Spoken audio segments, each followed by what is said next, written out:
I have 74. You have 87. All right.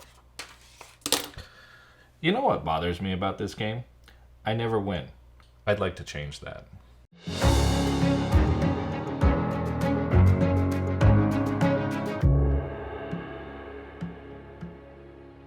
Well, I take that back. The first time we played this game, I won. The second time we played, I won. The third time we played, I won. But we've played this, what? 20 times? 20, 21 times? I haven't won since. We did a gameplay video of this. I won that game too, but that's my only other win. So I have 4 wins, 16, 17, 18 losses. A lot.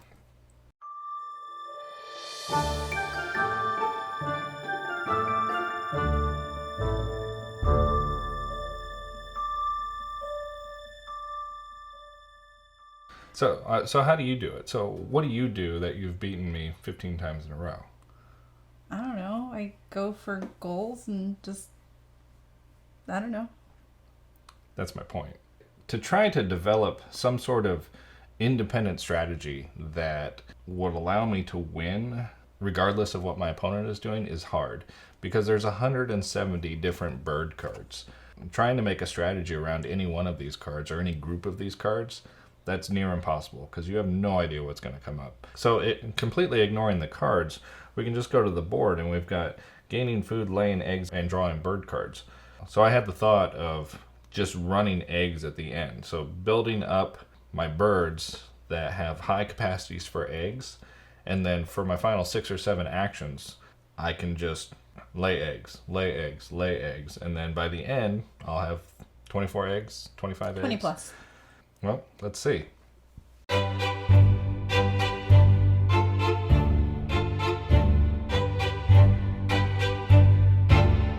right, how many eggs do you have? 9. I've got 27. I have 74. You have 77. All right.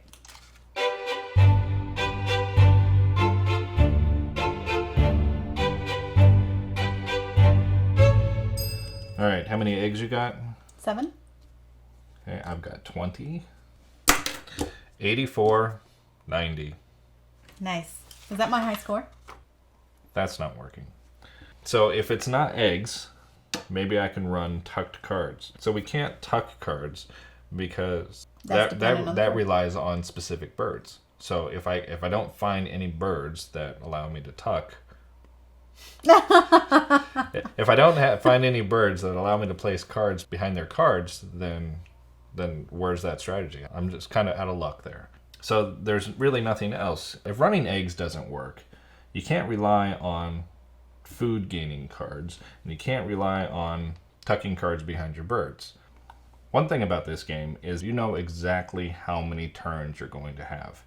There's a lot of games out there that have game ending conditions. Not the case here. You have exactly 26 turns.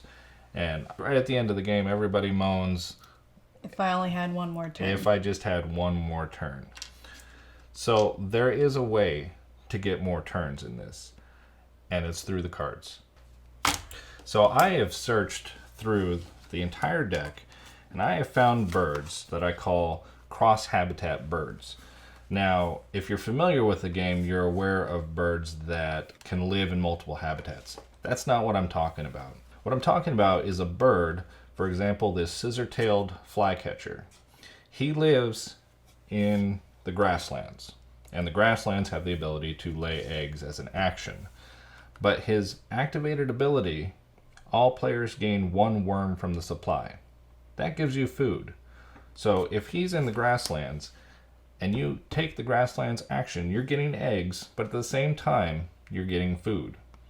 That's what I call cross-habitat, is you're taking an action in one habitat, but you're getting the benefit of a different habitat because of the birds that you have there. That's just one example. For the black-crowned night heron, he lives in the water.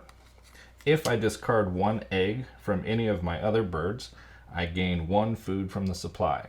Again, I'm taking the draw cards action, but I'm getting the benefit of food. So going through the entire deck, there's 28 of these cards. Now, I know I said in the beginning, You can't build a repeatable strategy around specific cards, but there's 28 of these cards. In game terms, bonus cards will tell you the percentage of cards that fulfill this condition. 28 cards turns into 16% of the cards. There are bonus cards in the deck that have lower values than that. You've got 9%, 10%, 11%. Now granted, all of these don't have a number of birds condition. They're all 2 points per bird. But the game designers obviously agree that that's a reasonable percentage that you can expect to go for during the game. So with 16% of the cards being cross-habitat birds, what do you do with them?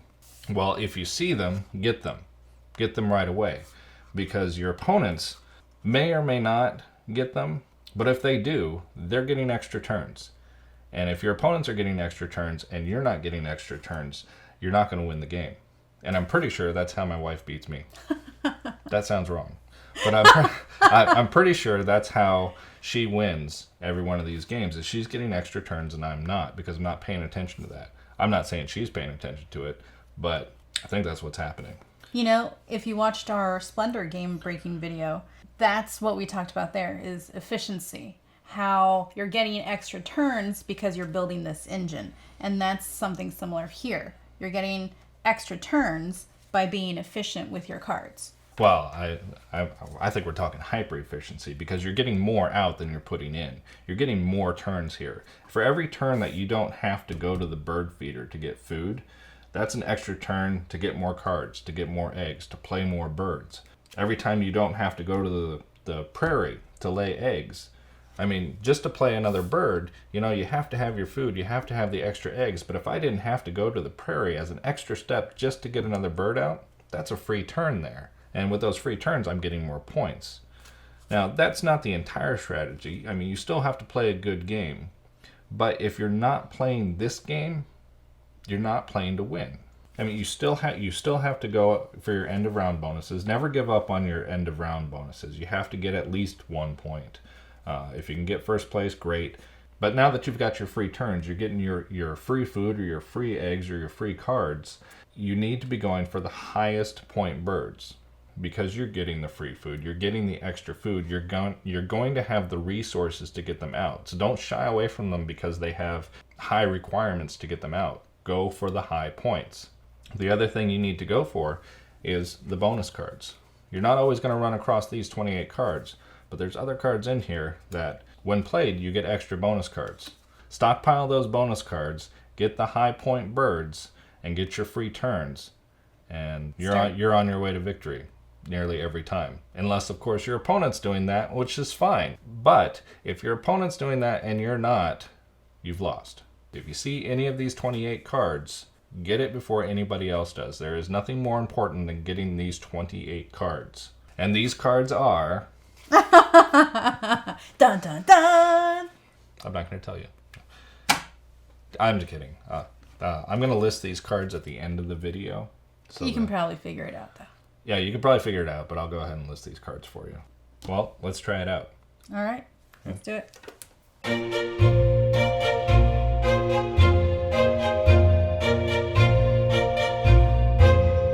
Birds. 29. I have 67. That's right almost there. your average score. That is my average score. But I have that in just birds. Bonus cards. 7. I have 13. End of round goals. There we go. 73, 101. You want to do it again? Let's do it. Let's go.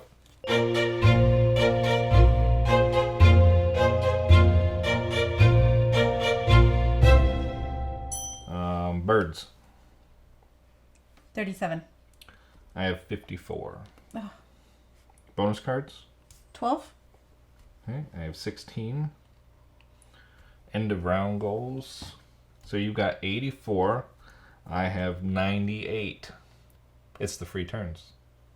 Do you want to try again, or do we think we've figured out a way for me to win? Yeah, I don't know if it's so much fun anymore. Did I break the game for you? You did. I'm sorry.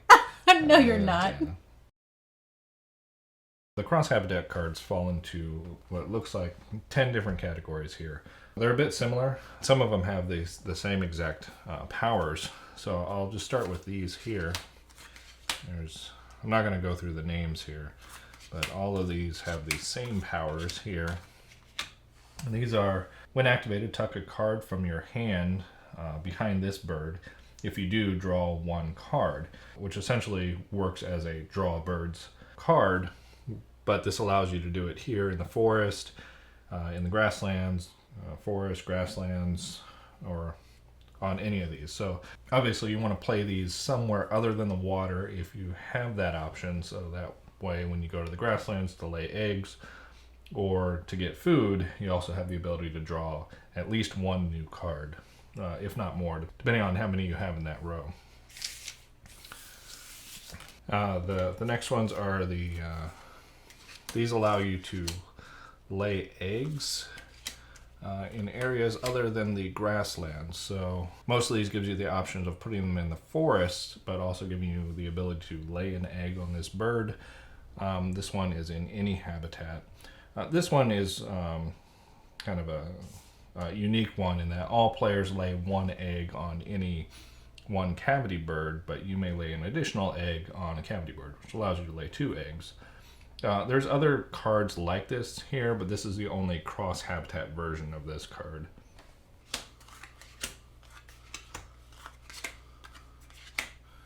And this one is tuck a card from your hand behind this bird. If you do, also lay one egg on this bird.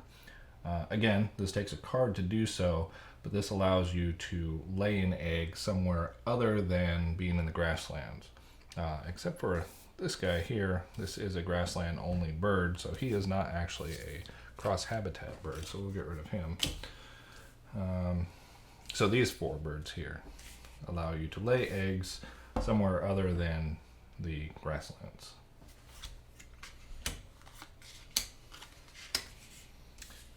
This one allows you to gain food. This is gain 1 seed from the supply.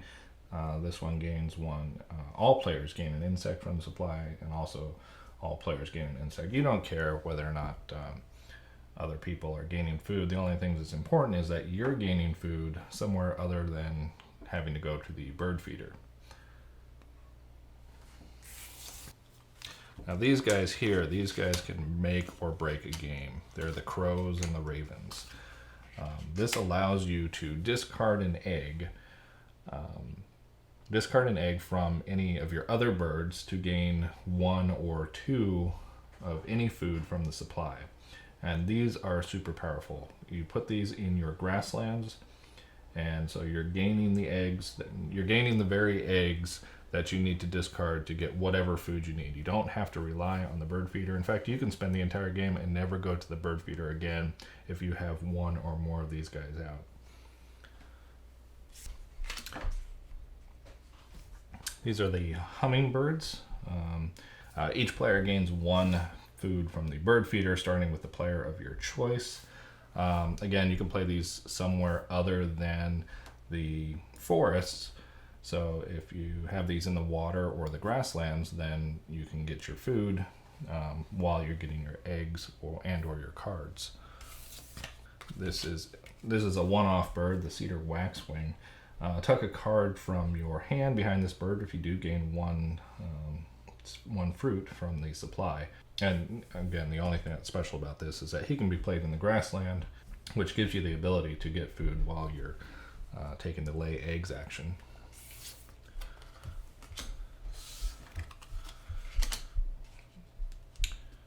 These 2 birds allow you to discard an egg to draw 2 cards. So obviously you want to lay these guys in the grasslands, so you're getting the eggs that you need to discard in order to draw 2 additional cards. This is the wood duck. It says draw 2 cards. If you do, discard 1 from your hand at the end of your turn. The thing that's special about him is you can play him in the forest. So if you're out getting food, you also have the ability of getting new cards. And then the mockingbird and the catbird. These fit into this strategy because they simply repeat a brown power on 1 other bird in this habitat. If you get, it doesn't matter what strategy you're following, whether you're following this strategy or any other strategy. But if you see the mockingbird, the northern mockingbird, or the gray catbird come up, you need to get and you need to play that card for obvious reasons. Being able to repeat one of your best powers in any given row is a game changer.